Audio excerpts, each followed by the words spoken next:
பார்த்தீங்கன்னா ஒரு தாழ்ந்த ஜாதிக்கார உயர்ந்த ஜாதி பொண்ணுக்கு குங்குமம் வச்சு விட்டு அது நெத்தியில நிக்காதா? இல்ல நாங்க மல்லிகைப்பூ தாழ்த்தப்பட்டவன் வாங்கி கொடுத்து உயர்ந்த ஜாதிக்கார பொண்ணு தலையில வச்சா அந்த மல்லிகைப்பூ விழுந்துருமா? இல்ல அவளுக்கு சேலை வாங்கி தந்தாதே அவுந்துருமா? நடுவர் அவர்களே, ஜாதியால ஊறி போய் அவனால ஒண்ணுமே இருக்க முடியல. அருவாவை தூக்காம இருக்க முடியல, அடுத்தவனை அழிக்காம இருக்க முடியல, பஸ்ஸை கொளுத்தாம இருக்க முடியல. அன்னைக்கு பார்த்தீங்கன்னா புறா தூது போச்சு, காதலி அனுப்பி விட்டா. காதலனே நீ இல்லாமல் உறக்கம் இல்லை. உடனே காதலன் வந்து காதலிக்கு அனுப்புறான். காதலி என்ன சொல்றா தெரியுமா? புறாக்கறி அருமையாக இருந்தது, இதையே நீ மெயின்டைன் பண்ண அப்படின்னா. நம்மால் பார்த்தான், புறா வாங்கி இவளுக்காக நம்ம வாழ்க்கையை இழந்துருவோம் அப்படின்னு கொஞ்சம் கொஞ்சமா சேஞ்ச் பண்ணாங்க. தபால் வந்துச்சு. லேட்டஸ்டா இப்ப எது தெரியுமா தூது போகுது? பஸ் தூது போகுது. நடுவர் அவர்களே, நகரத்துல இருந்து ஒரு பஸ் கிராமத்துக்கு போவேன். உடனே நம்மால் எழுதி அனுப்புவேன், வெட்டுவோம் குட்டுவோம் அப்படின்னு அவன் ஜாதி பேரவை கீழே எழுதி வைப்பேன். நம்மால் என்ன தெரியுமா பண்ணியா? நகரத்தில் இருக்கவன் வெட்டு குத்து நாங்க எதையும் பார்ப்போம் மதுரைக்காரண்டா அப்படின்னா. கடைசியில் அந்த பஸ் கிராமத்துக்கு நகரத்துக்கு நடுவில் மாட்டி எரிஞ்சு போயிடும். நடுவர்களே, அந்த பஸ் யார் வாங்கினது? பல அம்மாக்கள் சேர்ந்து வாங்கினதா? பல அப்பாக்கள் சேர்ந்து வாங்கினதா? பல சாமிகள் சேர்ந்து வாங்கினதா? நம்ம காசுல வாங்கின பஸ்ஸியா? சிந்திச்சு பார்த்தானா? நம்ம எரிச்சிட்டு நம்ம தானே காசு கொடுக்கணும் அடுத்து பஸ் வாங்குறதுக்கு. இது ஒரு புது மெத்தட் ஆகி போச்சு. கிராமத்தில் ஏதாவது ஒரு கடையில் ஒரு ஆள் வெட்டுப்பட்டு செத்து போனான்னா பஸ்ஸில் எழுதிடுறான், நம்ம ஆள் ஒருவரை வெட்டி விட்டார்கள், வெட்டுவோம் குத்துவோம் ஒன்று சேருவோம் அப்படின்னு ஒரு தாரில் எழுதி விட்டுறான். டவுனில் அதை பார்க்குறான், டே வெட்டி விட்டாங்களாம்டா அப்படின்ட்டு இங்கே உடனே பிரச்சனை ஆகுது. ஏன்னா இப்போ வந்து கிராமத்துல இருந்து தான் அந்த ஜாதி பிரச்சனை டவுனை நோக்கி வந்துகிட்டு இருக்கு அப்படின்னு தம்பி. அதானே? அதனால பஸ் பூரா டவுனுக்கும் கிராமத்துக்கும் இடையில வச்சு எரிக்கிறான். நடுவர்களே, உங்களை பஸ்ல பார்த்து போங்கன்றேன். ஏன்னா இளமை துடிப்போட இருக்கீங்க, வாழ்க்கை இழந்துடக்கூடாது இல்லையா? ஆமா. நடுவர் அவர்களே, நீங்க நகரத்துல வாழ்றனாலதான் கதாநாயகன் மாதிரி இருக்கீங்க. பல வேட்டை கேளுங்க, எனக்கு கல்யாணம் ஆச்சா நீங்க கேளுங்க, கல்யாணம் ஆன மாதிரியா நீங்க இருக்கீங்க. இன்னும் ஒரு 5 கல்யாணம் கூட பண்ணலான்னு இந்த கூட்டம் சொல்லும். ஏன் என்னையா நீ எங்க வீட்டுக்காரம வேற முன்னால உட்காந்துக்கிட்டு இருக்குது, நீங்க பாட்டுக்கு இப்படி ஒரு பிட்டை போட்டுக்கு இருக்கிறீங்க. நான் வீட்டில் போய் இன்னைக்கு நைட்டு கஞ்சி குடிக்கிறதா வேணாமா? ஆளுக்கு இன்னும் ஒரு 5-6 கல்யாணம் பண்ணி வைக்கலாம் போல இருக்கு, அப்படி இருக்குன்னு வேற தட்டியத்தை விட்டுக்கு இருக்காரு. இது நகரத்தில் நான் இருக்கிறதுனால தான் இப்படி இருக்கேன். கிராமத்தில் இருந்தால் எப்படி இருந்திருப்பேன்? ஒன்றரை வேப்பண்ணையை தலையில் தடவிக்கிட்டு இப்படி வேட்டியை கட்டிக்கிட்டு இப்படி வெறுமையோட உட்காந்துருப்பேன். உண்மையில அப்படித்தான் சொல்ல வர்றீங்க. டவுனில் இருக்க போய் தான் நல்லா இருக்கேனா? நடுவர் அவர்களே, எங்க அக்கா என்ன தெரியுமா நினைப்பாங்க? இவளையே உங்களுக்கே மனசு சந்தோஷமா இருக்கும், இவ்வளவு நாள் அக்கா சொல்லியிருப்பாங்க, இருந்து வழுக்க தலையணை என் தலையில கட்டி வச்சு என் வாழ்க்கையை என் அப்பனும் ஆத்தாலும் சேர்த்து கெடுத்து குட்டிச்சவர் ஆக்கி விட்டாங்கன்னு. இன்னைக்கு நான் ஒரு உண்மையை சொல்லியிருக்கேன், அக்காவுக்கு சந்தோஷமா இருக்கும். என்னங்க, இவ்வளவு நாளா நான் உங்களை புரிஞ்சிக்கவே இல்லைங்க, இன்னைக்கு தான் புரிஞ்சுக்கிட்டேன்னு. இதான் நடுவர் அவர்களே நிம்மதியை தருது.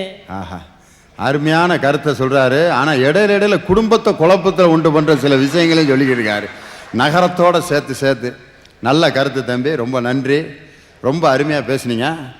இனி இவர் சொன்ன கருத்துல எனக்கு ரொம்ப பிடிச்சது எது அப்படின்னு சொன்னால், நகர வாழ்க்கை வந்து ரொம்ப அவங்க பாட்டுக்கு அவங்க வேலையை பார்த்துக்கிட்டு இருக்காங்க நகரத்தில். ஆனால் கிராமத்தில் தான் ஒருத்தன் வாழ்க்கையில் இன்னொருத்தன் தலையிடுவேன் அப்படிங்கிற மாதிரி சொல்கிறாரு. 2 பேர் போய்கிட்டு இருந்தானே, இவன் யார் புதுசாக இருக்கான் அப்படின்ட்டு உட்காந்து கேட்கறதுக்குன்னு 4 பேர் கிராமத்தில் உட்காந்துருப்பேன். அதுக்குன்னே ஒரு சாவடி கட்டி வச்சுருப்பாங்க திண்ணையில், அந்த அப்படியே உட்காந்து பார்த்துக்கிட்டே இருப்பேன், யார் போகிறா வர்றா அப்படின்ட்டு இதே பொழப்பாக இருக்கும். அங்கே யாராவது ஒரு ஆள் அனாவசியமாக செத்து போயிட்டா அந்த செத்த விஷயத்தை கொண்டு வந்து டவுனில் எழுதி போடுறது. இன்றைக்கி நான் ஒரு போஸ்டர் பார்த்தேன், கிராம பூசாரிகள் ஊர்வலம். அவங்க தான் நம்ம கோரிக்கையை தெய்வத்துக்கிட்ட கொண்டு போய் கொடுக்குறவங்க. அவங்க இன்னைக்கு கோரிக்கை எடுத்துக்கிட்டு ஊர்வலத்தை வந்துக்கிட்டு இருக்கிறத பார்க்கும்போது பாவமாக இருக்குது. நமக்கும் தெய்வத்துக்கு இடையில இருக்கிறவங்க அவங்க. எனக்காக கடவுள்கிட்ட கொஞ்சம் ரெக்கமெண்ட் பண்ணுங்க. அப்புறம் அவர் ஏதோ ஒரு மந்திரத்தை சொல்லி, ஐயா பிள்ளையெல்லாம் படிக்கணுமா, நீ கொஞ்சம் ஏற்பாடு வரணும்னு சொல்லிக்கிட்டு இருக்கவங்க இன்றைக்கி மெட்ராஸில் உண்ணாவிரதம் உட்காந்துருக்குது. அதுக்கு பூரா என்னையா நீங்கள் உண்ணாவிரதம் இருக்கீங்க, அப்புறம் எங்கள் கோரிக்கையை நாங்கள் போய் எங்கே சொல்கிறது? பக்கத்தில் இருக்க சாமிகிட்ட சொல்லி பார்த்தா கேட்க மாட்டேங்குது. அதுதான் எங்கே சொல்லணுமோ அங்கே வந்து சொல்லிக்கிட்டு இருக்கோம்னு கிராம பூசாரிகள் மாநாடு உண்ணாவிரதம்னு மெட்ராஸில் நடந்துகிட்டு இருக்கு. கிராமத்தில் இன்றைக்கும் அந்த மாதிரி ஒரு அறியாமையில் மக்களை வைத்து கொண்டிருக்கிறார்கள்னு பேசினார். அந்த மாதிரி. ஆனால் நகரத்தில் அப்படி இல்லை, எல்லா மக்களும் நல்லா இருக்காங்க. இன்னொருத்தர் வேலையில் ஒருத்தன் தலையிடாமல் இருக்கிறதே கலகம் இல்லாத ஒரு வாழ்க்கைக்கு அடிப்படைனார். வாங்கய்யா கிராமத்து ஆளுகளா வாங்க, இங்கிட்டு வாங்க. பயப்படாதீங்க, நகரத்துக்காரர்களை பார்த்து பயந்துடாதீங்க. சும்மா அப்படி தான் ஷோ காட்டிக்கிட்டு இருப்பாங்க. பேசுங்க தைரியமா. தாய் தமிழை, தமிழினமே, நரசிம்மராவை சிரிக்க வைக்க போகும் எங்கள் நாயகனே, அனைவருக்கும் வணக்கம். இன்றைய வாழ்வில் மற்றற்ற மகிழ்ச்சியை, நிம்மதியை தருவது கிராம வாழ்க்கையாக நகர வாழ்க்கை என்று ஆய்ந்தால், கிராம வாழ்க்கை என்பது தெளிவுபடும். மேலும் இன்றைக்கு சமுதாய சூழ்நிலை சிந்திக்கிறோம்னு வச்சுக்கோங்க. இன்றைக்கி நகரத்தில் பார்த்துக்குங்க, அடிப்படையாக பார்த்தீங்கன்னா நகரத்தில் கொலை, கற்பழிப்பு, சாக்கடை, இட நெருக்கடி, சுத்தமில்லாத நீர் இப்படி இருக்கும். இதுக்கே மேலே சமுதாயத்தோடு பார்த்தீங்கன்னா இன்றைக்கி முதியோர், நம்மை கஷ்டப்பட்ட வளர்த்த பெரியோர்களை இன்று அனாதை இல்லங்களையும் முதியோர்களையும் சேர்க்கும் அவல நிலை கிராமத்திலே அதிகமாகும். கிராமத்திலே அதிகம் நினைத்தால் அது முற்றிலும் தவறும். நகரத்திலே அதிகமாக அப்படிப்பட்ட ஒரு இழிவான நிலை இன்றைக்கு நடந்து கொண்டிருக்கிறது. நடுவர்களே, எங்கள் தாத்தா அன்னைக்கு ரொம்ப கிராமத்தில் இருக்காரு. அதிகமான சந்தோஷத்துடனும் ஒரு மகிழ்ச்சியுடன் இருக்காரு. யார் உங்க தாத்தாவா? ஆமாம். என்ன காரணம்? எப்படின்னு கேட்டிங்கன்னா, எங்கள் தாத்தா முதியோர் கல்விக்கு படிக்க போகிறாரு. அதுக்கு ரொம்ப மகிழ்ச்சி அடைகிறாரா? சொல்கிறே கேளுங்க நடுவர்களே. எங்கள் தாத்தா முதியோர் கல்விக்கு போகிறவர் கணக்கை தப்பாக போட்டு போவார். என்னங்க தாத்தா கணக்கு அப்படி தப்பாக போட்டு போகிறேன்னு நான் கேட்பேன். அப்போ அவர் சொல்லுவார், பேரா கணக்கை தப்பாக போட்டு போனாத்தான் விமலா டீச்சர் கன்னத்தில் கிள்ளுவாங்க. நானும் அறிவொளி இயக்கத்தில் இருந்திருக்கிற ஐயா. இப்படிலாம் நாங்கள் யாரையும் டீச்சர்கள்லாம் போய் தாத்தாவை கிள்ளி சொல்லி கொடுக்கல. உண்மையிலே அப்படி முந்தான முடிச்சில் வர்ற மாதிரி தீபா மாதிரி ஒரு அறிவொளி இயக்க டீச்சர்களை நாங்கள் கொண்டு போயிருந்தோம்னா நேரம் அறிவொளி இயக்கம் பிரமாதமாக நடந்திருக்கேன். நாங்கள் வெறும் ஆம்பளைகளையும் கிளடு கட்டைகளையும் கூட்டி போய் ஏதோ எங்களால் முடிஞ்ச அளவுக்கு இன்றைக்கி ஒரு 40% கல்வி அறிவு வந்திருக்கு. ஆனால் உங்கள் ஊரில் அப்படி தாத்தா ஒருத்தர் இருக்காரு? இருக்காங்க. போன வாரம் சென்னை போயிருந்தேன். பஸ் ஸ்டாப் நின்றுட்டு திடீர்னு பெரிய ஊர்வலம் போச்சு. என்னடா அது திடீர்னு எந்த அறிவிப்பெல்லாம் ஊர்வலம் போகுதுன்னு பார்த்தேன். அப்போ பக்கத்தில் கேட்டேன், என்னங்க அப்படி ஊர்வலம் போதேன்ட்டு. அவர் சொன்னார், நாட்டில் எதுக்கடுத்தா ஊர்வலம் நடக்குதுல்ல. ஆமாங்க, அதை கண்டிச்சு தான் எந்த ஊர்வலம் போகுது. ஊர்வலம் நடக்கக்கூடாதுன்னு சொல்றதுக்கு ஒரு ஊர்வலம் போய்கிட்டு இருக்காங்க. ஆமா நடுவர்களே, நல்ல நகரத்தை நடந்துகிட்டு இருக்கின்ற நிலையில மேலும் வாழ்க்கையினோட முக்கிய அங்கம் காதல். அந்த காதலை கிராமத்து காதல் உண்மையான வலிமை உள்ள ஒரு ஒப்பற்ற காதலை விளங்கிட்டு இருக்கு. நகரத்தில் உடல் கவர்ச்சியாலும் பணத்துக்காகவும் ஒரு போலி காதலை இன்று நடந்து உள்ளது. எப்படின்னு கேட்டீங்கன்னா, கிராமத்தோட காதலாம் தெய்வீக காதல் நடுவர்களே. தெய்வீக காதல், கிராமத்தில் இருக்க காதல் தெய்வீக காதல். ஆமா. எப்படி? என் ஃப்ரெண்டு பெரியசாமி இருக்கான். அவன் என்ன செஞ்சான், முதல்ல மீனாட்சியை காதலிச்சான். அப்புறம் காமாட்சியோட சுத்தினான். இப்ப லட்சுமியோட படத்துக்கு போறான். இப்ப சரஸ்வதியை காதலிச்சிருக்கான் நடுவர்களே. காதல் தெய்வீகமானது.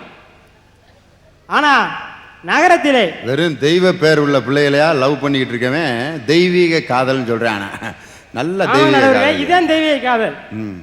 ஆனா நகரத்திலே இன்றைய காதலை பார்த்தீங்கன்னா, போறேன் பைக் வச்சிருக்கேன், பைக்கில் போகிற பொண்ணை பார்த்துட்டு அடுத்த ஒருத்தன் காரில் போகிறேன், காருக்கு தாய் வருது பொண்ணு.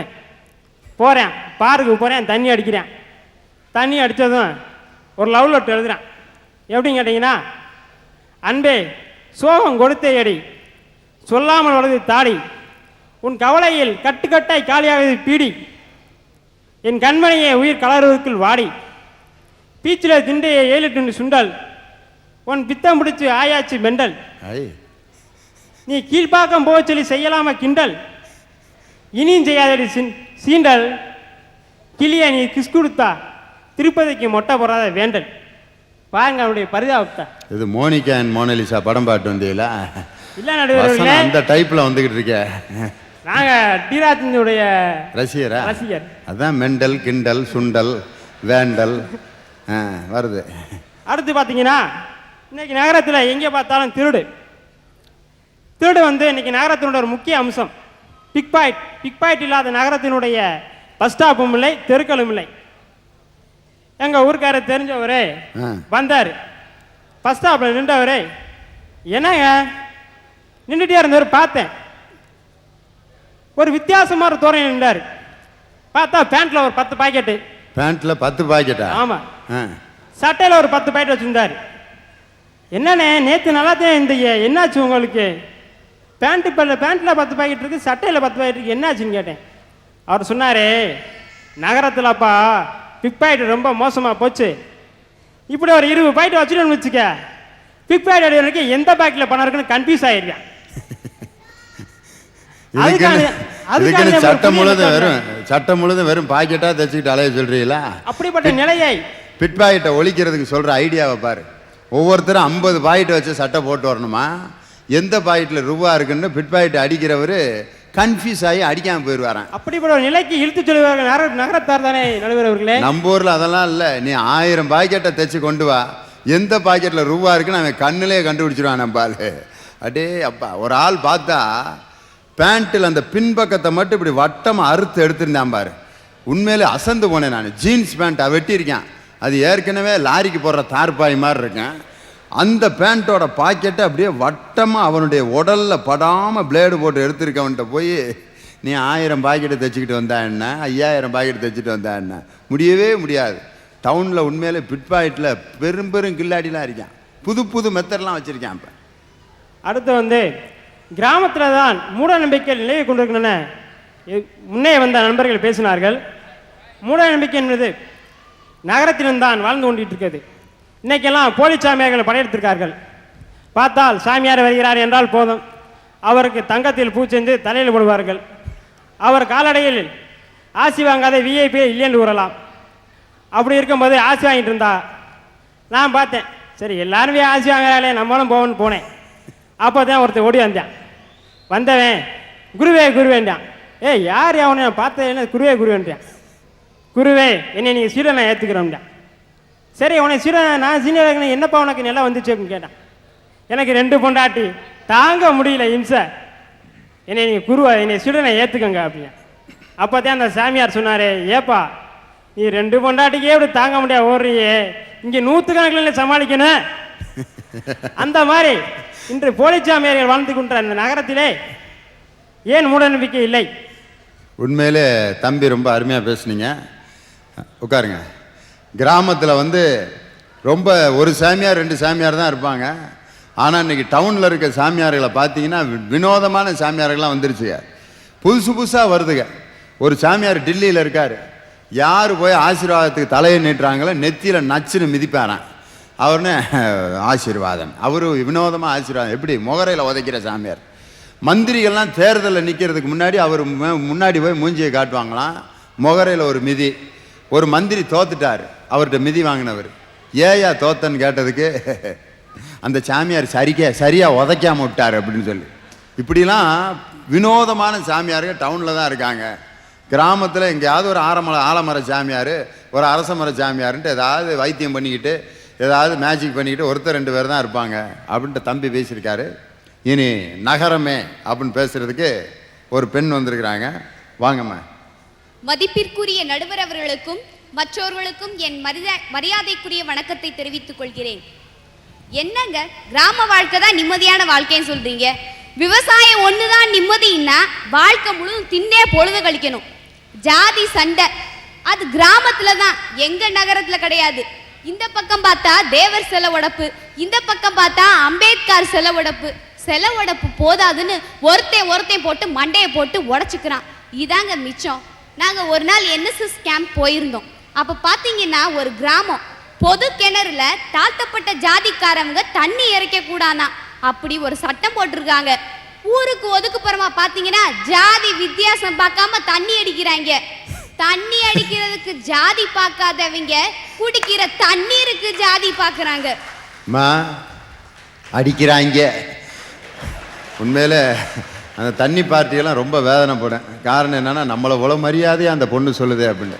ஆனால் அந்த பார்ட்டிகளுக்கு அந்த மரியாதை தேவைதான். அடிக்கிறாங்க. ஜாதி வித்தியாசம் இல்லாமல் முள்ளுச்செடி பக்கம் அது வாட்டு இப்படி கையை நீட்டினா கண்ணாடி டம்ளர் வந்துக்கிட்டே இருக்கு. எல்லா ஜாதிக்காரங்களுக்கும் அதே கண்ணாடி டம்ளர் தான்.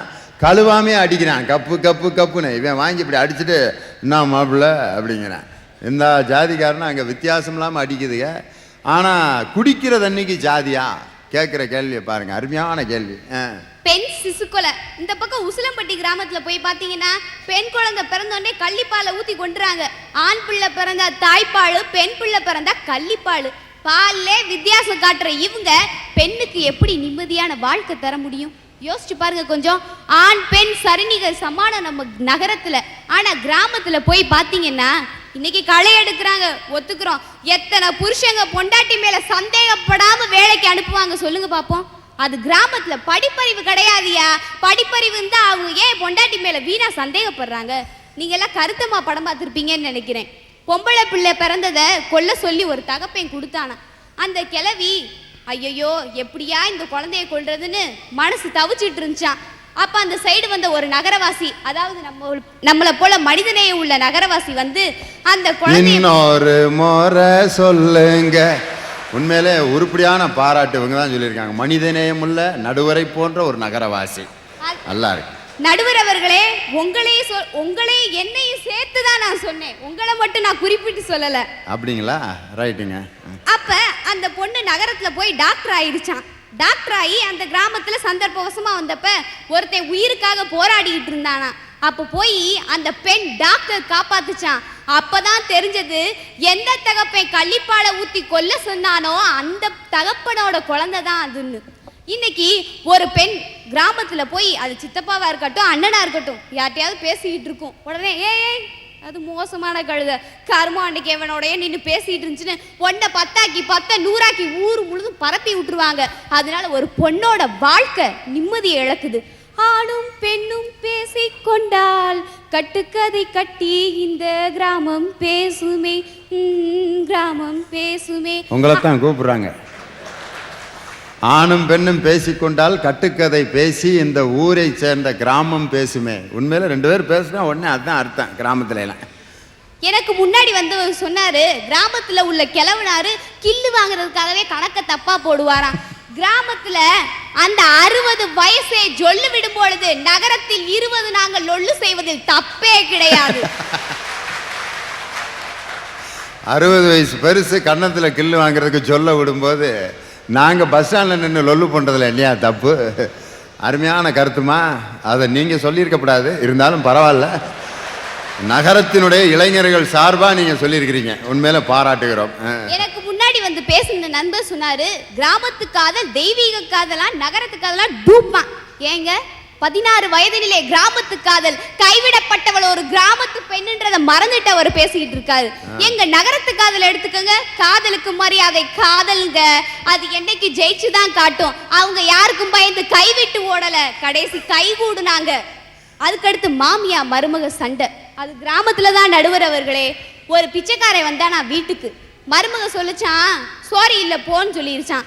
உடனே மாமியா வந்துச்சான் அந்த சைடு, யாரு சோறு இல்லைன்னு சொன்னா வா அப்படின்னு ஒரு 8 அடி இங்கிட்ட வந்து வச்சுச்சான்.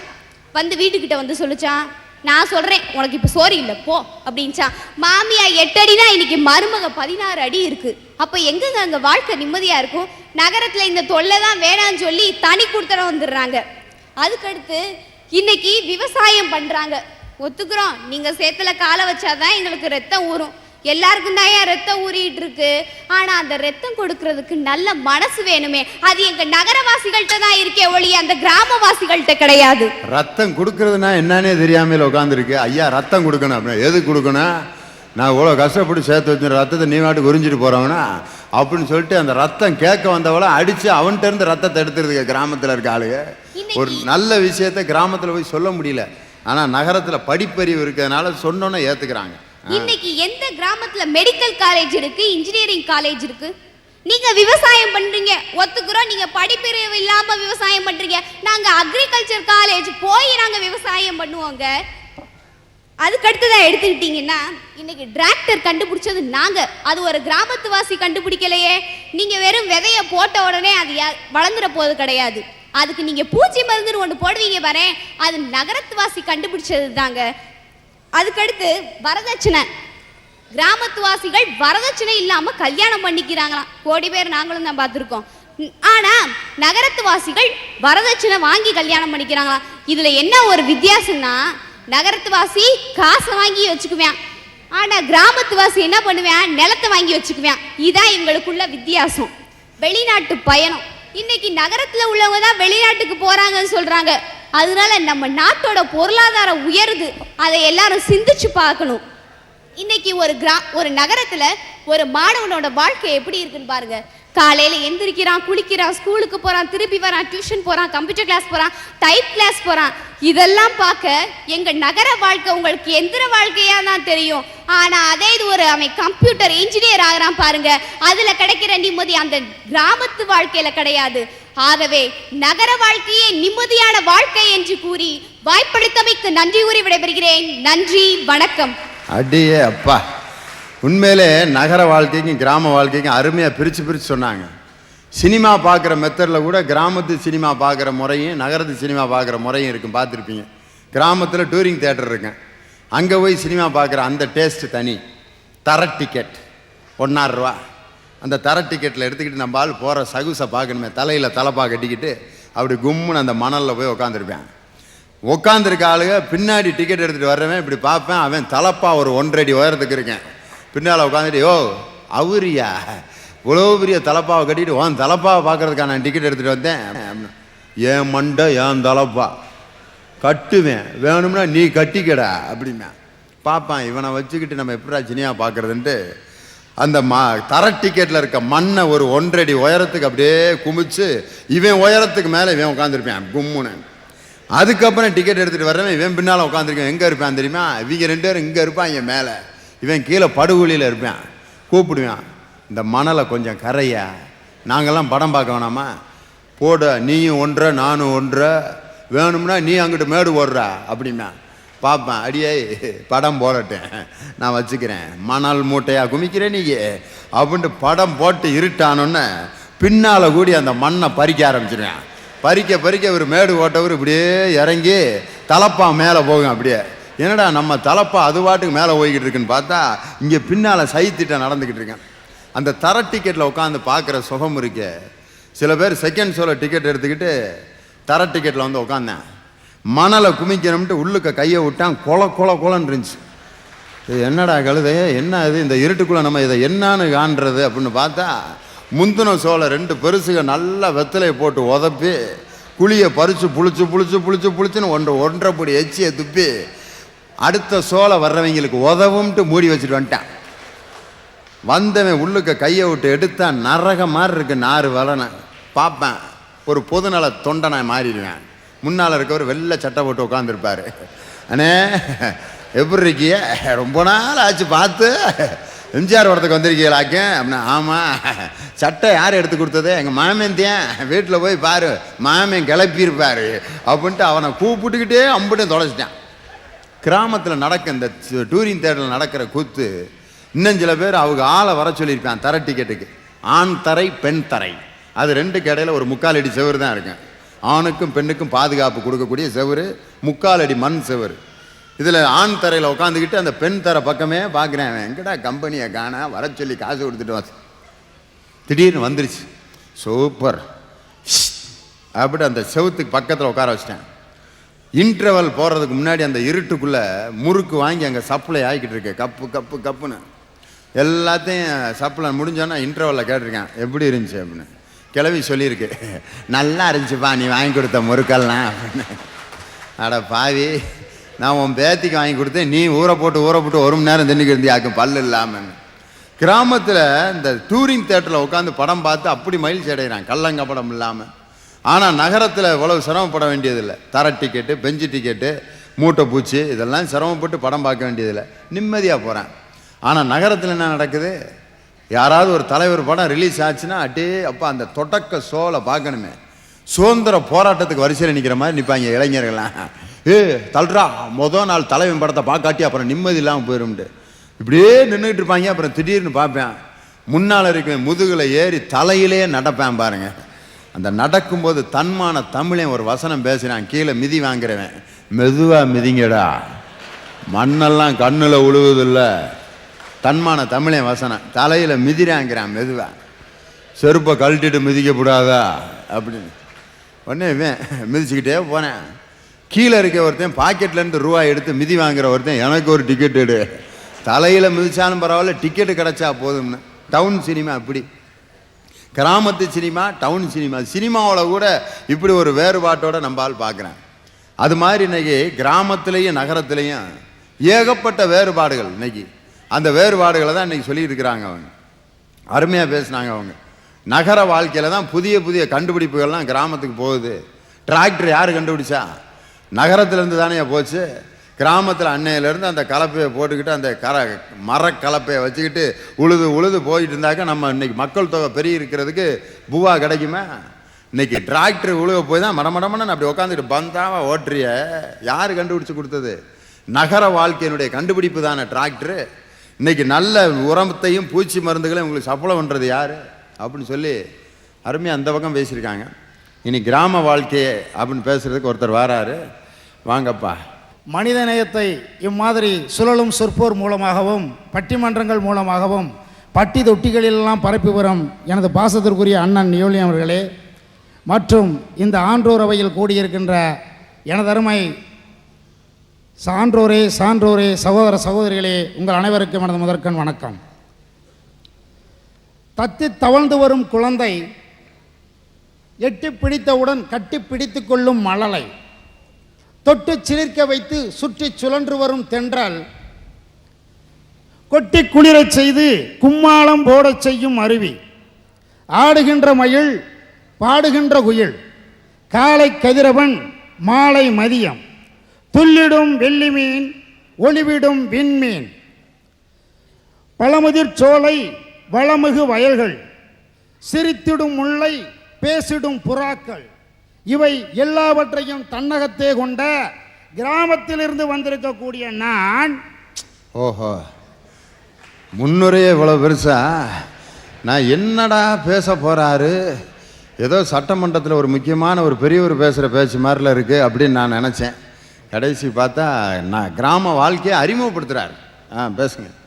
கிராம வாழ்க்கையே பெரிதும் நிம்மதியையும் சந்தோஷத்தையும் ஒரு சேர கொடுக்க வல்லது என்பதை உங்கள் முன் சில சான்றுகள் கூறி விளக்க விரும்புகிறேன். மனுஷன் நிம்மதியாக இருக்கணும்னா நடுவர்களே முதல்லவே உயிரோடு இருக்கணும். ஆஹா, என்ன கண்டுபிடிப்பையா! மனுஷன் நிம்மதியாக இருக்கணும்னா முதல்ல உயிரோடு இருக்கணுமா? உயிர் இல்லாத மனுஷன் பின்ன நிம்மதியாக இருக்க முடியும்? அவன் இருக்கானா இல்லையான்னு யாருக்காவது தெரியுமா? அது சொல்ல முடியுமா? அப்போ உயிரோடு இருக்கணும்னா அவன் மூச்சை இழுத்து விடணும். இந்த மூச்சு இழுத்து விடுறதுக்கு இந்த நகரத்தில் சுத்தமான காற்று உண்டா? ஓ, அதுக்காக சொல்ல வர்றீங்களா? சுத்தமான காற்று உண்டா இந்த மூச்சு இழுத்து விடணும்னா? இந்த சுழலும் சொற்போர் அரங்கத்துக்கு வருகின்ற வழியிலே பார்த்தேன், டூ வீலரில் போய்கிட்டு இருக்காங்க. அந்த மூக்குக்கு ஒரு முகமூடியை போட்டு போய்கிட்டு இருக்காங்க. பார்த்தா ஏதோ மிருக காட்சியில் தப்பிச்சு வந்த கரடி ஓன மாதிரி இருக்கு. சில பேர் மூக்கில் என்னமோ இப்படி மட்டமாக போட்டுட்டு வருதுங்க. கிராமத்தில் இருக்க ஆளு பார்க்குறான், ஏதோ அனுமார் வேஷம் போட போகிறார் போல இருக்கு. அதுக்கு இப்போ தான் அப்படி செட் பண்ணி கொண்டு போகிறாருன்னு. அது சுத்தமான காற்றை வடிகட்டி அப்படின்னு அவங்களுக்கு தெரியல. அந்த இப்படி என்னமோ வட்டமாக அப்படியே ஒரு இது போட்டு வச்சுருப்பாங்க. இன்றைக்கி டவுனில் அதை போட்டு ஆக வேண்டியிருக்கு. இன்னும் கொஞ்ச நாள் கழித்து நம்ம எல்லாரும் அப்படி தான் உட்காந்துருக்க போகிறோம். இங்கே உட்காந்துருக்கவங்க எல்லாரும் இப்படி தான் அப்படின்ட்டு. நான் மட்டும் அதை கழட்டிட்டு பேசிட்டு திரும்ப மாட்டிக்கிறேன்னு. அப்படி பொழப்பு இன்னைக்கு அப்படி ஆக போகுது. இன்னும் ஒரு 20 வருஷம் கழிச்சு பாருங்களேன், எல்லாத்துக்கும் அதை அவசியம் வாங்கி வச்சுருப்பான் வீட்டில். மனசு நிம்மதியாக இருக்கணும்னா அடுத்தபடியாக உடம்பு சுத்தமாக இருக்கணும். உடம்பு சுத்தமாக இருக்கணும்னா தினமும் நல்லா அழுக்கு போக தேய்ச்சி குளிக்கணும். எங்கள் கிராமத்தில் பார்த்தோம்னா குளிக்கணும்னு தோணுச்சுன்னா அது காலை நேரமாக இருந்தாலும் சரி மாலை நேரமாக இருந்தாலும் சரி போயிடுவோம் ஆற்றுக்கு. நல்லா முங்கி முங்கி முங்கி முங்கி முங்கி முங்கி அழுக்கு போக தேய்ச்சி குளிப்போம். எந்த ஆற்றுல? நம்ம வைகை ஆற்றுல போய் முங்கி முங்கி முங்கி முங்கி முங்கி முங்கி குளிச்சா தலை பூரா மணலாகி கீழ்பாக்கத்துக்கு போயிட வேண்டியதுதான். அப்படியே இல்லை நடுவர், நான் இது வரைக்கும் என் சர்வீஸில் வைகை ஆற்றுல ஒரே ஒரு தடவை தண்ணி பார்த்தேன். எப்போ? இப்போ மழை பெஞ்சு ஓடிச்சு பாருங்க. அதனால தான் ஜனங்க பூரா சுற்றி நின்று இப்படியே பார்க்குதுங்க, தண்ணி போகுதுக்கா அப்படின்ட்டு. ஆற்றுல தண்ணி போகிறத வேடிக்கையாக பார்க்குற அளவுக்கு நான் பிறந்ததுலேருந்து ஒரே ஒரு தடவை தான் மதுரை வைகை ஆற்றுல தண்ணி பார்த்தேன். அண்ணன் சொல்லிக்கிருக்காரு, இவங்க ஆற்றுல முங்கி முங்கி முங்கி முங்கி முங்கி முங்கி எங்க அப்படி ஒரு ஆறு இருக்கு குளிங்க நல்லா. எனவே தான் நான் முன்னுரையிலேயே சொன்னேன், கொட்டி குளிர வைத்து கும்மாளம் போட செய்யும் சுருளி அருவி பாய்கின்ற நகருக்கு பக்கத்திலே உள்ள காமேண்டம்பட்டி என்னும் ஊரிலே இருந்து வருவதால் நாங்கள் எங்கள் ஆறிலே முங்கி முங்கித்தான் குளிக்கின்றோம். அடுத்தபடியாக இருக்கிறத விட்டுட்டு பறக்கிறதுக்கு ஆசைப்பட மாட்டோம். கிராமத்து ஜனங்களாகிய நாங்கள் இருப்பதை கொண்டு சிறப்புடன் வாழும் இலக்கணம் தெரிந்தவர்கள் நாங்கள். நாங்கள் வளர்க்குற பயிர் வச்ச மாதிரியே நிதானமான முன்னேற்றம் தான் நிலைக்கும்னு நினைக்கிறவங்க. யாராச்சும் எங்ககிட்ட வந்து 24% வட்டி 5% போனஸ் அப்படின்னோ இல்லை 26% வட்டி ப்ளஸ் தங்க நாணயம்னு சொன்னாக்கா நாங்கள் நம்ப மாட்டோம். ஆதாயம் இல்லாமலாம் ஒருத்தன் ஆற்ற கட்டி இறப்பேன் புரிஞ்சுக்கிறோம் நாங்கள். இதில் ஏதோ டேஞ்சர் இருக்குன்னு. பாவம் இந்த நகரத்து ஜனங்க நெத்தி வேர்வை நிலத்தில் சிந்த பாடுபட்ட பணத்தை கொண்டு போய் கார் வாங்க விற்க, கார் வாங்க வாங்க வாங்க என்கிட்ட வாங்க அப்படின்னு ஒருத்தன் சொன்னதை நம்பி பெட்டி பெட்டியாக கொட்டி கொடுத்தாங்க. அது அவனு அதை பெட்டி பெட்டியாக கட்டிக்கிட்டு ஊரை விட்டே ஓடி போயிட்டான். என்னாச்சு இந்த நகரத்து ஜனங்களுக்கு? நிம்மதி போச்சு. டவுன்ல கார் வாங்க வாங்க விற்க வாங்க வாங்க விற்க வாங்க விற்க விற்க வாங்க. உண்மையில ரொம்ப பெரிய பெரிய தத்துவங்கள்லாம் சொல்லிக்கிட்டு இருக்கீங்களே, நல்லா இருக்கு. தொழில் இப்படி கூட ஆரம்பிக்கலாம் போல இருக்கு. அடுத்து ஒரு ஆள் வந்தார், அனுபவம் புதுமை அப்படின்னார். அனுபவம் அனுபவம் அனுபவம்னார். ஒரு தடவை அடி வாங்கினா சுதாரிக்க வேணாமா அந்த நகரத்து ஜனங்க? அங்கேயும் கொண்டு போய் காசை கூட்டினாங்க ஐயா. அவனும் வெட்டி வெட்டியாக கட்டிட்டு ஓடிட்டான். என்னன்னு போய் கேட்டாக்க சொல்கிறான், ஏமாற்றியது என் அனுபவம், ஏமாந்தது உங்கள் அனுபவம். அடி சிரிச்சுக்கிட்டே வர்றாங்க கோர்ட்டுக்கு, என்னமோ மக்களுக்கு நன்மை செஞ்சது மாதிரி. வணக்கம் அப்படின்ட்டு என்னையா ஏமாற்றி விட்டு என்ன உனக்கு இழிப்பு வேண்டி கிடக்குது? பெரிய இப்படி கும்பிட்டுக்கிட்டு வர்றாங்க. வணக்கம், இவர் தான் ஐயா ஏமாத்தினவர். அப்படியா, எதுக்குடா அவ்வளவு சிரிக்கிறீங்க அப்படின்னு. பெரிய ஊழல் பண்ண ஒரு மந்திரி, முன்னாள் மந்திரி, அதுக்கு பின்னாடி ஒரு 100 பேர் போயிட்டு இருக்காங்க. எதுக்கு போறாங்கன்னே தெரியல. இன்னும் பங்கு வாங்கி முடிக்கல போல இருக்காங்க. பாவம், கோர்ட்டுக்கு கூட பின்னாடியே வந்துக்கிட்டு இருக்காங்க. என்ன எனக்கு சேர வேண்டிய பங்கு வரல தலைவா, எங்கே ஓடுகிறாய் அப்படின்ட்டு அப்படியே பின்னாடியே போகுதுங்க. அந்த ஆளுகளும் சிரிச்சுக்கிட்டு தான் வருதுங்க. உண்மையிலேயே ஏமாற்றியது எங்கள் அனுபவம், ஏமாந்தது உங்கள் அனுபவம். அதுக்கு ஒரு விளக்கம். அப்புறம் எனக்கு முன்பு பேசிய சகோதரி அவர்கள் சொன்னார்கள், டிராக்டர் கண்டுபிடிச்சதுனால தான் விவசாயம் நல்லா உற்பத்தி பண்ணி கிராமத்தில் உழைச்சி நிறைய உற்பத்தியை பெருக்க முடிஞ்சுன்னு. அம்மா தாயே, டிராக்டர் கண்டுபிடிச்சது நீங்களா இருக்கலாம், அதை உழுக பயன்படுத்துகிற நிலம் எங்கே இருக்குது? நகரத்தில் இருக்குது. எங்கள் கிராமத்தில் தானே இருக்குது. ஆக உங்களுடைய நகரத்து அறிவியல் கண்டுபிடிப்புகளெல்லாம் பயன்பட வேண்டிய இடம் கிராமத்தில் இருக்குது. அதை குறித்து கொள்ளும்படி கேட்டுக்கொள்கிறேன். அம்மா குறிச்சுக்குங்க. டிராக்டர் நீங்கள் கொடுக்கலாம், நிலம் ஐயா தான் வச்சுருக்காரன். அதனால் வெறும் டிராக்டரை வச்சுக்கிட்டு நெல்லெல்லாம் கொண்டு வர முடியாது. டிராக்டரை ஓட்டிக்கிட்டு தெரியலாமே ஒழிய நிலத்தில் உழுது அதில் விதைக்கிறவன் யார்? கிராமத்துக்காரன் தானே. டிராக்டரை மட்டும் வச்சுக்கிட்டு எங்கே நெல்லை காணா அப்படின்னா பார்த்துக்கிட்டே புகையும் கரியும் தான் வருமே ஒழிய உங்கள் டிராக்டரில் அதை நிலத்தில் உழுது பயிர்றவன் எங்கள் விவசாயி, கிராமத்தில் இருக்க விவசாயியா? நாசூக்கா சில விஷயங்களை சொல்கிறதுல எங்கள் கிராமத்துக்காரங்க ரொம்ப கைதேர்ந்தவங்க. அப்படி தான் பார்த்தீங்கன்னா, கல்யாணமாகி 7 மாதத்தில் என்னுடைய நண்பன் ஒருவர் தவறிட்டார். அப்போ துக்க காரியத்துக்கு எல்லாரும் போயிருக்கோம். எல்லா காரியங்களும் முடிஞ்சு இறுதி ஊர்வலத்துக்கு கிளம்ப போகிற நேரத்தில் ஒரு பாட்டியம்மா வந்து ஒரு ஸ்டூலையும் ஒரு செம்பு தண்ணியும் கொண்டு வந்து வச்சாங்க. அப்புறம் பழைய வீட்டுக்குள்ளே போயிட்டு வந்து 3 மல்லிகைப்பூ எடுத்து சபை நடுவில் காட்டி ஒவ்வொரு மல்லிகைப்பூவும் அந்த செம்பு தண்ணியில் போட்டாங்க. எனக்கு விளங்கலை, என்னங்க அர்த்தம் அதுக்கு அப்படின்னு சொல்லி பக்கத்தில் இருந்த ஒரு பெரியவரை கேட்டேன். சொன்னார், தம்பி, இறந்து போன இந்த பையனுடைய மனைவி 3 மாத கர்ப்பம், இன்னும் 7 மாதம் கழித்து அவளுக்கு குழந்தை பிறக்க போகிறது. அந்த சூழ்நிலையிலே இறந்து போன ஒருவனுடைய மனைவி எப்படி இத்தனை மாதம் கழிச்சு குழந்தை பத்தான்னு சொல்லி பிறக்க போகிற குழந்தை அவச்சொல்லுக்கு ஆளாயிடக்கூடாது, இந்த சமுதாயத்தில் ஒரு உரிய சமூக அந்தஸ்து கிடைக்கணுங்கிறதுக்காகவும், அப்புறம் குழந்தை வளர்ந்து ஆளாகும் போது யாராவது அவனை தப்பாக பேசி அவனுடைய நிம்மதியை கெடுத்துடக்கூடாதுங்கிற ஒரு நல்ல எண்ணத்தினாலையும் தான் கிராமத்து ஜனங்க இப்படி ஒரு நாசூக்கா ஒரு நிகழ்ச்சியை வச்சுருக்காங்கன்னு சொன்னார். நான் அசந்துட்டேன். பாடுறான் அந்த பெருசு ஒரு வேலையை, பரவாயில்லையே அப்படின்னு சொல்லிட்டு இப்படி அந்த குழந்தைகளின் நிம்மதியை எதிர்காலத்தில் அந்த குழந்தை யாரும் தப்பாக பேசக்கூடாத ஒரு நிம்மதியை அந்த கிராமத்தில் அவங்க சொல்கிறாங்க. உதவின்னு கேட்டு ஓடி போய் செய்கிறது எங்கள் கிராமத்து மக்களுடைய பண்பு.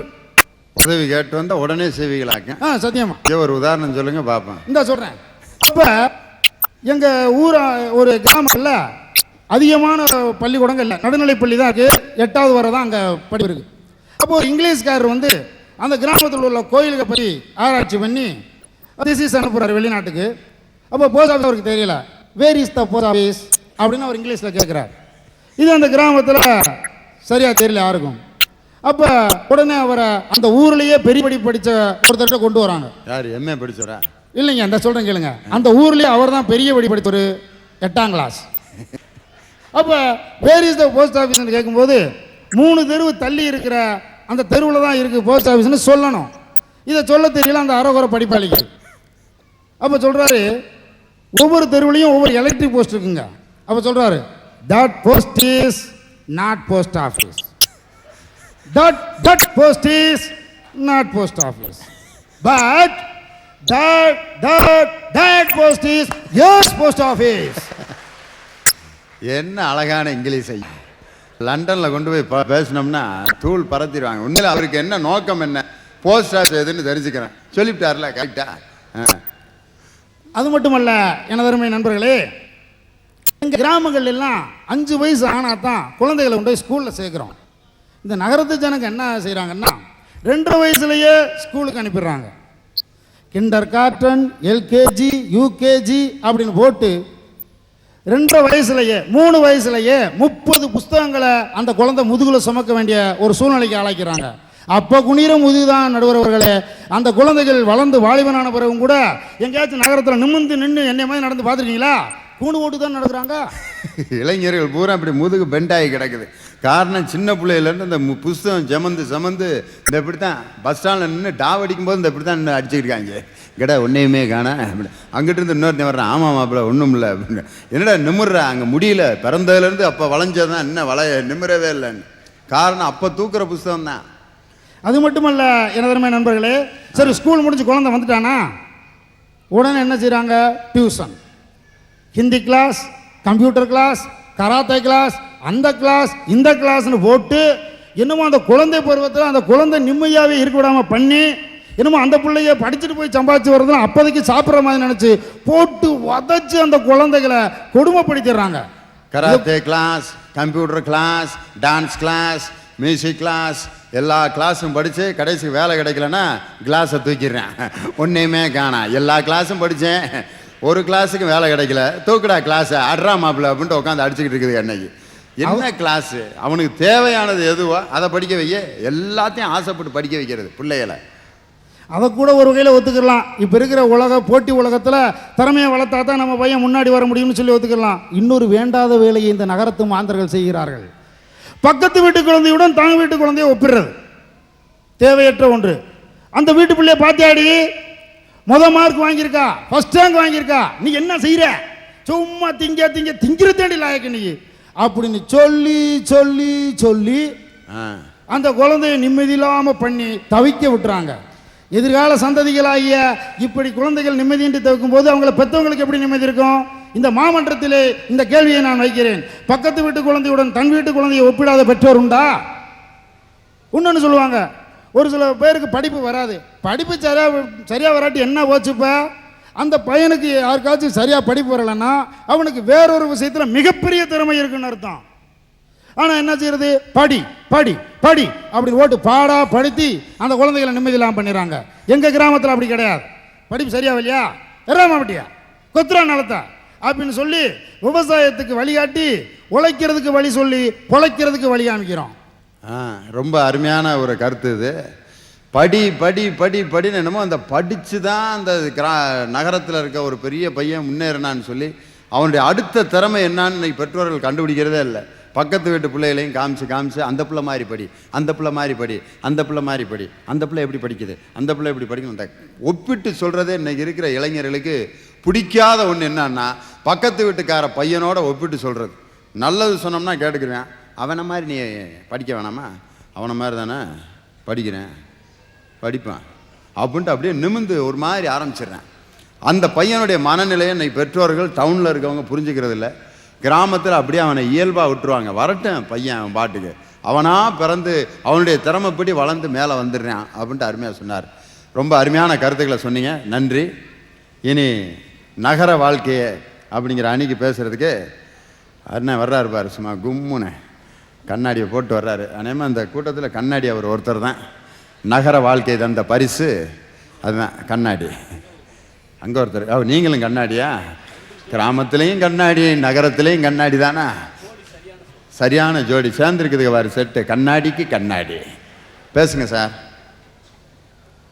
கதிர் வெடித்து புலம்பு விழ, கடல் குதித்து சூடாற்ற, நதி வரும் முன் மணல் தரும் முன் நலம் வளர்த்த தமிழனங்கே, பதிமதுரை பெருவழியில் பாண்டியர்கை பார்த்தவளே, நான் உன்னை வணங்குவதும் நீ என்னை வாழ்த்துவதும் அன்னை மகற்கிடையே அழகில்லை என்பதனால் உன்னை வளர்த்து வரும் ஒன் புகழ் சேர் தென்புலவர் தன்னை வணங்குகிறேன் தமிழ் புலவர் வாழியவே என்று தமிழ்த்தாயை வாழ்த்தி வணங்கி, ஊட்டிமலை ரோஜாவாய், உங்களை ஐயா என்னையே தான் கூப்பிடுறீங்களா?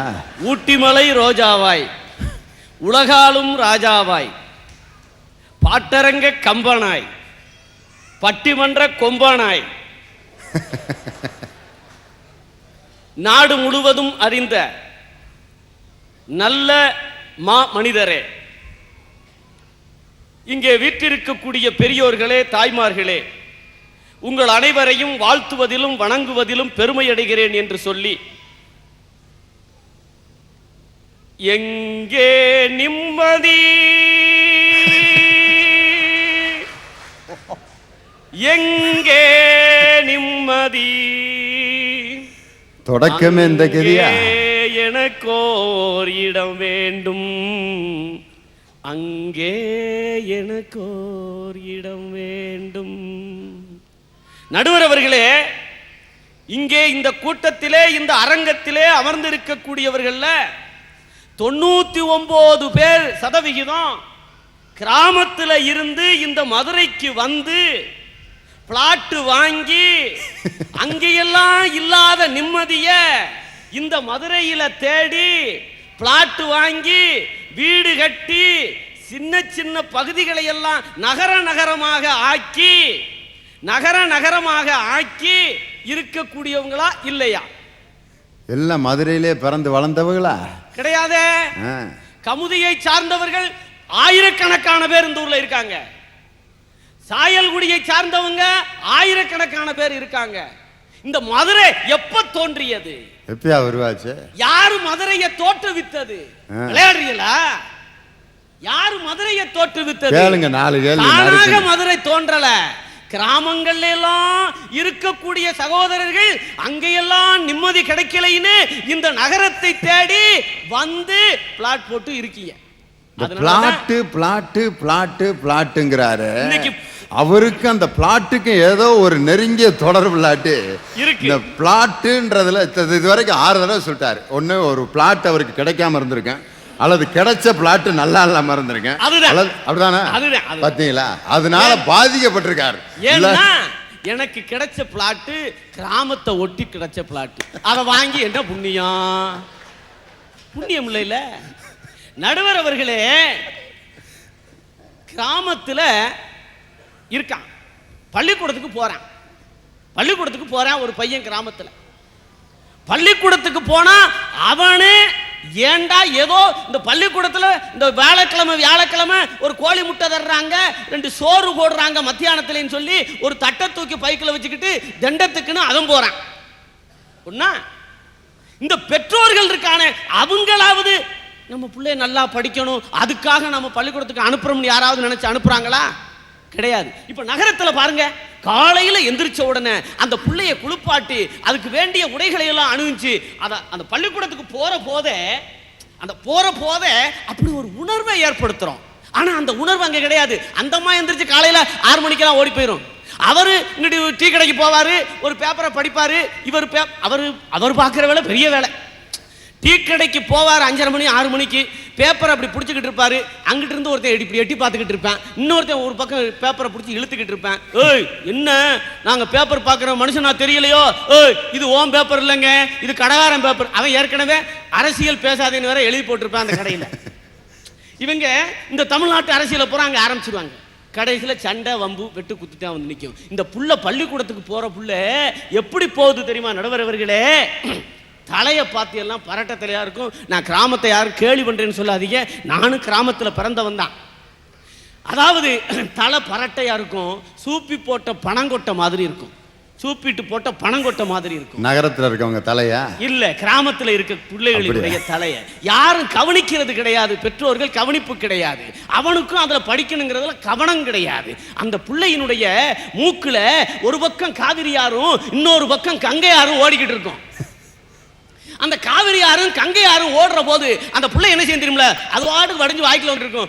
இப்படி ஒரு இழுக்கு இழுக்கி அதை இப்படி ஒரு இழுப்பு இழுத்துரும். இந்த பாவாடை பாதி பாவாடை ஒரு அருணாக்கயிறில் சொருகி இருக்கும், இன்னொரு பாதி பாவாடை இங்கிட்டு தொங்கிக்கிட்டு இருக்கும். அதுக்கு அடுத்து இடுப்புல ஒரு பிள்ளைய வச்சிருக்கும், இடுப்புல ஒரு பிள்ளைய வச்சிருக்கும். அதுக்கு பேர் தூக்கு தூக்கி. முத புள்ள பிறந்துருச்சுன்னா அடுத்த புள்ள முத புள்ளைய தூக்கணும், அந்த ரெண்டாவது பிள்ளைய தூக்கணும், மூணாவது பிள்ளைய பிறந்துருச்சுன்னா ரெண்டாவது பிள்ளைய தூக்கணும். இப்படி தூக்கு தூக்கியாவே வச்சு கல்வியை பற்றிய கவலையே இல்லாம ஆக்கிடுறாங்க நடுவரவர்களே. ஆனால் நகரத்தில் நீங்கள் எடுத்துக்கொண்டால், இப்ப இந்த பாப்பா சொன்னிச்சு எத்தனையோ கல்விகள்.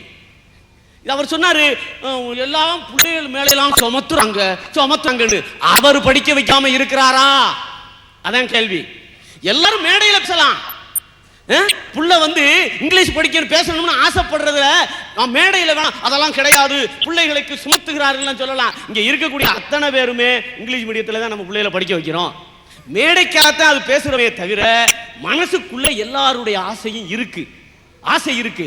நாம இன்னைக்கு கொடுக்கின்ற கல்வி அனைத்தும் முதலீடு செய்கிறோம். கல்விக்கு நாம எல்லாரும் முதலீடு செய்கிறோம், கல்விக்கு முதலீடு செய்கிறோம், கவனமாக பிள்ளைகளை பாதுகாக்கிறோம், படிக்க வைக்கிறோம். ஒரு பையன் ஒரு கிராமத்தில் வந்து ஒருத்தன் ஜாமாங்க எல்லாம் கொண்டு போய் வித்துக்கிட்டு இருந்தான். எதை எடுத்தாலும் 5 ரூபாய், எதை எடுத்தாலும் 5 ரூபான்னு ஒரு 19 பொருள்களை வச்சு வித்துக்கிட்டு இருந்தான். இந்த கிராமத்துக்காரன் நம்மளும் போனேன், எதை எடுத்தாலும் 5 ரூபா தானப்பா? ஆமா ஆமா, எதை எடுத்தாலும் 5 ரூபா தான். அப்புறம் நான் எடுத்துட்டு அப்புறம் நீ மாட்டேன்னு சொல்லப்படாதப்பா? இல்ல இல்ல, நீ எதை எடுத்தாலும் 5 ரூபா தான். சரி, 5 ரூபாயை கொடுத்துட்டு கல்லாப்பட்டியை தூக்கிட்டு போயிட்டான். அட பாவி, கல்லாப்பட்டியவே தூக்கிட்டு போயிட்டியாடா அப்படின்னு உட்கார்ந்துக்கிட்டு இருந்துட்டு, சரி இனிமேல் இப்படி சொல்லி விற்கப்படாது அப்படின்னு சொல்லிட்டு எதை எடுத்தாலும் 5 ரூபா கல்லாப்பட்டி தவிர, எதை எடுத்தாலும் 5 ரூபா கல்லாப்பட்டி தவிர அப்படின்னு விற்றான். இவன் நம்மளுக்கு கிராமத்துக்காரன் பார்த்தான், ஏய் எதை எடுத்தாலும் 5 ரூபா தானப்பா கல்லாப்பட்டி தவிர? ஆமா ஆமா, எதை எடுத்தாலும் 5 ரூபா தான் கல்லாப்பட்டி தவிர. நான் மறுபடியும் கேட்கறேனப்பா, எதை எடுத்தாலும் 5 ரூபா தானே கல்லாப்பட்டி தவிர? ஆமா ஆமா, எதை எடுத்தாலும் 5 ரூபா தான் கல்லாப்பட்டி தவிர. 5 ரூபாயை கொடுத்துட்டு பெட்ரோமாஸ் லைட்டை தூக்கிட்டு போயிட்டேன், வியாபாரத்தை கெடுத்துட்டேன். இப்படிலாம் பண்ணிக்கிட்டு இருக்கான். இங்க நகரத்தில் இருக்கக்கூடிய பையன் நல்ல அறிவோட வளர்றான், அறிவோட வளர்றான். ஒரு வாத்தியார் பையனை கூப்பிட்டு கேட்கிறாரு, ஏப்பா பாம்பு படம் எடுக்குமாடான்னு கேட்டாரு. சார் படம் எடுக்கும் சார், ரிலீஸ் ஆகாது. எவ்வளவு புத்தி கூர்மையா பதில் சொல்றான் பாருங்களேன். பாம்பு படம் எடுக்கும் சார், ரிலீஸ் ஆகாதுங்கிறான். அடே பாம்புக்கு கால் உண்டாடான்னு கேட்டாரு. சார் சத்தியமா பாம்புக்கு கால் இருக்கு சார், இல்லைன்னா அது பம்புன்னு ஆயிரும் அப்படிங்கிறான். ஆக புத்திசாலித்தனம் இங்க இருக்கு. இந்த மாதிரி ஒரு கோஷ்டி பள்ளிக்கூடம் முழுவதும் தெரியுறாங்க, அடிச்சு குதறாங்க. எங்க பாப்பா அதுக்கு ஒரு இயக்கமே நடத்தி அதுக்கு தலைவியா இருக்கேன் மக. திடீர்னு என்னை கூப்பிடுவேன், எப்பா நேரு ரொம்ப மோசமான ஒரு பாப்பா. நேரு ரொம்ப நல்லவராச்சே. இல்லை அவர் ரோஜாவை வச்சிருக்காரு அப்படின்னு. என்னது ரோஜாவை வச்சிருக்காரா அப்படின்னு? இல்லையா, அந்த அம்மா இப்பதான் கோர்ட்டுக்கு வந்துட்டு போனதா கேள்வி. நேரு ரொம்ப நாளைக்கு முன்னாடி இறந்து போயிட்டாரு. நேரு இறந்த பிறகுல பிறந்தாங்க ரோஜான்னு. ரோஜானா ரோஜா நடிகையா? நெஞ்சில ரோஜா பூவை வைத்திருக்கிறார் அப்படின்னு. இதை நம்ம எங்கேயாவது கண்டுபிடிக்க முடியுமா? திடீர்னு அடிக்குது நேரு ரோஜா வச்சிருக்காருன்னா நம்ம என்ன நினைக்கிறது? இந்த மாதிரி பேசுறதுனே. ஒரு பஸ் ஸ்டாண்ட்ல நிக்குது, ஏன் அப்படின்னு கேட்குது. பஸ் ஸ்டாண்டில் தான் நிற்கும், இப்போ டீ கடையில் நிற்கும் அப்படின்னு கேட்டேன். இல்லை அதால் உட்கார முடியாது அப்படின்னு. பயமாக இருக்கு. இப்போ அது மாதிரி சொல்லியிருக்காரு இவர். பாம்பு படம் எடுக்குமா? எடுக்கும், ஆனால் ரிலீஸ் ஆகாது அப்படின்னு பேசுதுங்க. என்ன பேச்சு நகரத்தில் பேச்சு. கிராமத்துக்காரன் டவுனுக்கு வந்தான். அவன் ஊருக்கு பஸ் வந்து 1 மணிக்கு 2 மணிக்கு 3 மணிக்கு 1:30 2:30 3:30 இப்படி தான் கணக்கு வச்சிருப்பாங்க. அப்பா 3:30 பஸ் போச்சுடா, நீ அடுத்து எந்த பஸ்ரா? அடே வந்து பஸ் போயிருச்சு அப்படின்னா விட்டா போயிடும் அப்படின்றான். மறுபடியும் எப்படா வர விட்டா போயிடும் அப்படின்றான். இந்த பஸ் வந்துட்டு 1 மணி பஸ் வந்து நிக்குது. இவன் கேட்கிறான், போய் எவ்வளவு அறியாமையில் இருக்கான் நடுவரவர்களே கிராமத்தில் இருக்கிறவன். போய் அங்க ஒரு கடையில கேட்கிறான், 1க்கு வர்ற பஸ் எப்போ வரும்னா? 1க்கு வர்ற பஸ் எப்போ வரும்னா? 1க்கு வர்ற பஸ் எப்போ வரும்னா? அது கக்கூசு பக்கத்தில் நிக்குதுறாங்க பக்கத்து கடைக்காரன். ஆக நடுவர் அவர்களே, ஒரு கிராமத்தில் இருக்கக்கூடிய ஒருத்தன் 10-11 மணிக்கு தான் வீட்டுக்கு போவேன் சாப்பிட. அப்ப அவங்க ஆத்தா கேட்டா, அட பாய் அறப்ப பட்டு கிடப்ப, வேலையும் இல்லாம வெட்டியும் இல்லாம சுத்துற வயல, திங்கிற இளவ சீக்கிரம் தின்னுட்டு போயிட்டானடா, நான் சோத்துக்கு தண்ணியை ஊத்திட்டு நான் காடு வரைக்கும் போயிட்டு வந்தவ படுக்கணுமா இல்லையா அப்படின்னு கேட்கிறான். உடனே அதுக்கு அவன் என்ன சொல்றான், வீட்டுக்கு சீக்கிரம் வர்றதுக்கு வீட்டுக்குள்ள என்ன இருக்குன்னா, வீட்டுக்குள்ள என்ன இருக்கா? அப்ப வீட்டுக்குள்ள என்னடா நான் இருக்கேன்டா, கொப்பன் இருக்காரு, உன் தங்கச்சி நொக்காலாம் இருக்காமேடா, என்னடா ஒருத்தர் இல்லைங்கிறேன்னா. அவனுக்கு வேண்டியது வீட்டுக்குள்ள இல்ல. மறுநாள் அவ பார்த்தா தாய்காரி அவங்க அப்பனை கூப்பிட்டு சொன்னா, ஏங்க அவன் தான் ஏற்கனவே ஏங்கி போய்த்தானே நிக்கிறான், ஏங்க நம்ம பைய இப்படி ஊரை சுத்திக்கிட்டு தர்றேன், வீட்டுக்குள்ள என்ன இருக்குன்னு கேட்கிறானே அப்படின்னா. அப்ப அந்த ஆள் யோசிச்சாரு, ஆமா அப்ப இவனுக்கு ஒரு கல்யாணத்தை பண்ணணும். வயசு 18 தான் நடுவர் அவர்களே. 18 வயசுல அவனுக்கு கல்யாணத்தை பண்ணியாச்சு. கல்யாணத்தை பண்ணுனதுல இருந்து அவன் வீட்டை விட்டு வெளியே போகல. அப்ப அந்த தாய் கேட்டா, எதுக்கு போறான் அவனுக்கு வேண்டியதான் வீட்டுல இருக்குல்ல. அட பாவி வரப்ப ஆடு மாடு கூட, அட கோழி குஞ்சு கூட காலா இப்படி போயிட்டு வருதேடா, இப்படி வீட்டுக்குள்ளே அடக்கோழி மாதிரி அடைஞ்சு கிடக்குறியேடா, இப்படி காலார போயிட்டு வரப்படாதாடான்னு கேட்டா. அப்பத்தான் அவன் என்ன சொன்னான், வெளியில என்ன இருக்கு அப்படிங்கிறான். அப்ப வீட்டுக்குள்ள என்ன இருக்குன்னா இப்ப வெளியில என்ன இருக்குங்க.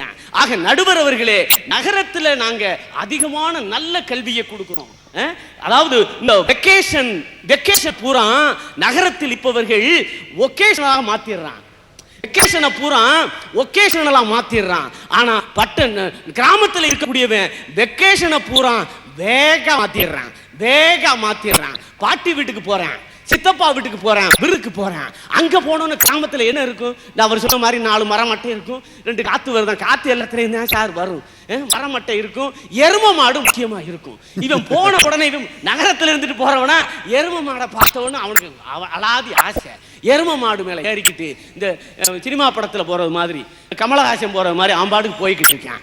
போய் அங்க எரும மாடா இன்னும் நடுவர் அவர்களே, இந்த சமயோசித புத்திங்கிறது நகரத்தில் இருக்கவன்ட்ட இருக்கு, கிராமத்தில் கிடையாது. அதாவது ஒரு வீட்டுக்குள்ள திருட வந்துட்டான்.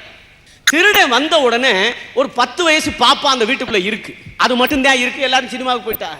பாப்பா உனக்கு நான் சாக்லேட் தாரேன், உங்க அப்பா நகையெல்லாம் எங்க வச்சிருக்காருன்னு சொல்லுன்னு கேட்டான். அப்ப இந்த பொண்ணு சொல்லுது, மாமா என்ன நம்ம அப்படித்தானே பழக்கிவிட்டோம், யாரு வீட்டுக்கு வந்தாலும் மாமான்னு சொல்லு, திருடனை கூட அது மாமான்னு தான் சொல்லுது. மாமா எனக்கு சாக்லேட்டு கொடுங்கன்னுச்சு. அவன் சாக்லேட்டை கொடுத்தேன், வாங்கி தின்னுச்சு. பாப்பா இப்ப சொல்லு உங்க அப்பா எங்க நகையெல்லாம் வச்சிருக்காருன்னு கேட்டுச்சு. அதுக்கு அந்த புள்ள சொல்லுது, இன்னும் 2 சாக்லேட்டு கொடு அப்படின்னுச்சு. அதையும் வாங்கி தின்னுச்சு. அவன் கொண்டாந்த சாக்லேட்டு பூரா முடிஞ்சு போச்சு. பாப்பா இப்ப சொல்லு எங்க உங்க அப்பா நகையை வச்சிருக்காருன்னு. அருமையா சொன்னுச்சு நடுவர் அவர்களே, அருமையா சொன்னுச்சு நடுவர் அவர்களே. என்ன சொன்னுச்சு தெரியுமா? எங்க அப்பா நகையெல்லாம் அடவு கடையில வச்சிருக்காருன்னு சொன்னுச்சு. நம்மால சொல்லுவானா அப்படி? நான் சொல்லல அப்படி. நான் 18 வயசுல இருக்கிற போது எங்க அப்பா வெளிநாட்டுல இருந்தார். அப்ப வெளிநாட்டுல இருந்து ஒருத்தன் வந்து என்கிட்ட எல்லாத்தையும் கேட்டான், உன் பேர் என்ன, உங்க அப்பா பேர் என்ன, உங்க அப்பா எந்த ஊர்ல இருக்காரு, உங்க வீட்டுல எவ்வளவு நகையெல்லாம் இருக்குன்னு என்கிட்ட கேட்டான். நான் எல்லாத்தையும் வெள்ளந்தியா, கிராமத்துல பிறந்தவங்களாச்சா, எல்லாத்தையும் வெள்ளந்தியா உலக தொலைச்சிட்டேன். எல்லாத்தையும் கேட்டு வச்சுக்கிட்டேன். உங்க அம்மாவை கூட்டிக்கிட்டு வாங்க. எங்க அம்மா வயல்ல இருந்துச்சு. நான் ரொம்ப சந்தோஷம், ஓடுறேன் இங்க இருந்து. அப்பாட்ட இருந்து ஆள் வந்திருக்காரு வெளிநாட்டுல இருந்துன்னு. அப்பாட்ட இருந்து நகையெல்லாம் கொடுத்து விட்டுருப்பாரு, கடிகாரமெல்லாம் கொடுத்து விட்டுருப்பாருன்னு சொல்லி வேகமா ஓடி போய் எங்க அம்மாவை கூட்டிட்டு வந்தேன். எங்க அம்மாவை கூட்டிட்டு வந்தோன்னே, எங்க அம்மாவும் கிராமத்து ஜனம் தானே, அது என்ன செய்யும் பாவம், வீட்டுக்காரர் என்னென்னமோ கொடுத்து விட்டுருப்பாரு அப்படின்னு ஆசையா வந்துச்சு.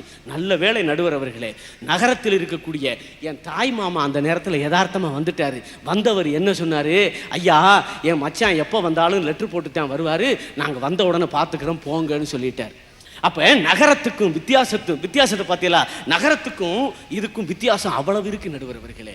ஒன்றும் இல்லை, எங்க வீட்டுக்கு பக்கத்துல ஒரு புறா வச்சிருக்கான் ஒருத்தன். பக்கத்து வீட்டுக்காரன் பூனை வச்சிருக்கான். பூனை புறாவை கண்டா விடுமா? கபக்குன்னு பிடிச்சிருச்சு.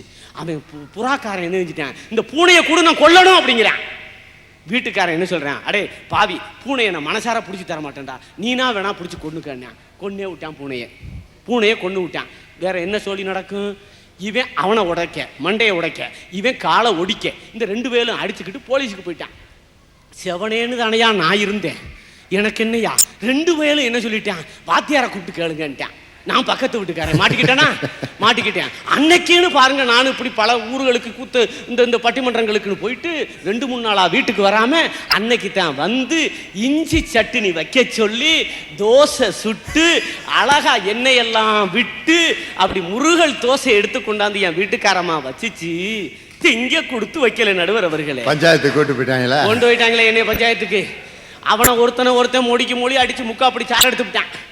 இங்கே என்னைய கொண்டு போய் வச்சு அதை திங்க விடாம ஆக்கிட்டேன். எங்கே நடுவர் அவர்களே நிம்மதி? எனக்கு நிம்மதியே இல்லாம ஆக்கிவிட்டாங்களே நாட்டில். நடுவர் அவர்களே ஒண்ணு வேண்டாம், கிராமத்துல பிறந்தாரு மூலிகை ராமர், உங்களுக்கெல்லாம் நல்லா தெரியும். ஆமா, மூலிகை ராமர் கிராமத்துல பிறந்தார். மம்சாபுரம் அவர் பிறந்த ஊர். அந்த ஊர்ல அந்த இருக்க விடலைங்க, இருக்க விடல, தூக்கிட்டு போயிட்டாங்க காட்டுக்குள்ள, கட்டி தொங்க விட்ட மரத்துல. டேய் அந்த ஃபார்முலாவை குடு இல்லாட்டி உன்னை கொண்டு விடுவேன், அந்த ஃபார்முலாவை குடு இல்லாட்டி உன்னை கொண்டு விடுவேன்ட்டான். அந்த ஆளு இதுதான் சாக்குன்னு தப்புச்சம் பொழைச்சோம்னு ஓடி போனார் மெட்ராஸுக்கு. இன்னைக்கு நல்லா இருக்கார், அமெரிக்காவோட ஒப்பந்தம் பண்ணிக்கிட்டு இருக்கார். அவர் அங்கே இருந்திருந்தா செத்து சீரழிஞ்சிருப்பார்.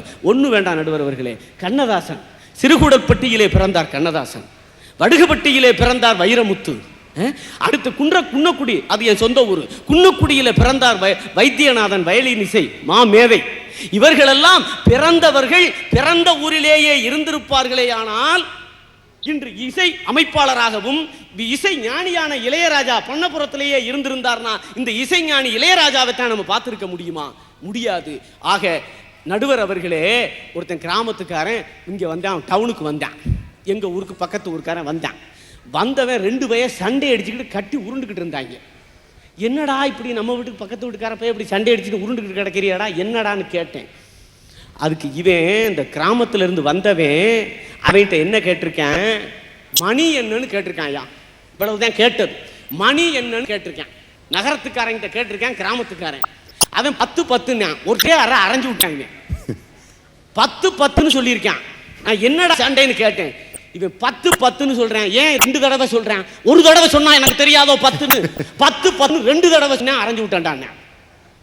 ஆக வில்லங்கம்லாம் இவங்கள்ட்ட தான் நடுவர் அவர்கள் கிராமத்துல தான் இருக்கு. இந்த சாராயம் காய்ச்சறது நண்பர்கள்லாம், எங்க நண்பர்கள்லாம் சொன்னாங்க, சாராயம் காய்ச்சறதெல்லாம் ஒருத்தன் தண்ணி அடிச்சுட்டு ரோட்ல கிடக்குறான். இந்த குடியில 3 விதமான குடி இருக்கு நடுவர் அவர்களே. அதுலயும் வகையை பிரிச்சுட்டீங்களா? 3 விதமான வாத்தியார்களுக்கு இந்த 1 2 3 போட்டு எழுதலன்னா நிம்மதியே இருக்காதியா. தண்ணி அடிக்கிறதுலே 3 வகை சொல்லுங்க ஆசிரியர் அவர்களே. அதாவது நடுவர் அவர்களே, ஒருத்தன் சிம்ம குடிக்காரன்னு பேர். சிம்மம் எப்போ பார்த்தாலும் கர்ன்னு அது வாடுக்கு போய்கிட்டு இருக்கும், அது வாடுக்கு இருக்கும். இவன் தண்ணி அடிச்சிட்டானாக்கு யார் பார்த்தாலும் கர்ன்னு பார்வையிலே போய்கிட்டு இருப்பான். இன்னும் ஒன்று கிளிக்குடின்னு பேர். கிளிக்குடி. கிளி என்ன செய்யும்? சொன்னதையே திரும்ப திரும்ப சொல்லிக்கிட்டு இருக்கும்.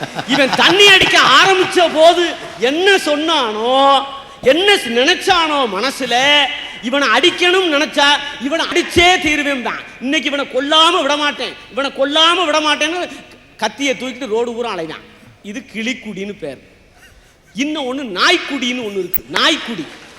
இந்த நாய் என்ன செய்யும்னா, ஒரு நாயை பார்க்கும் அப்படிங்க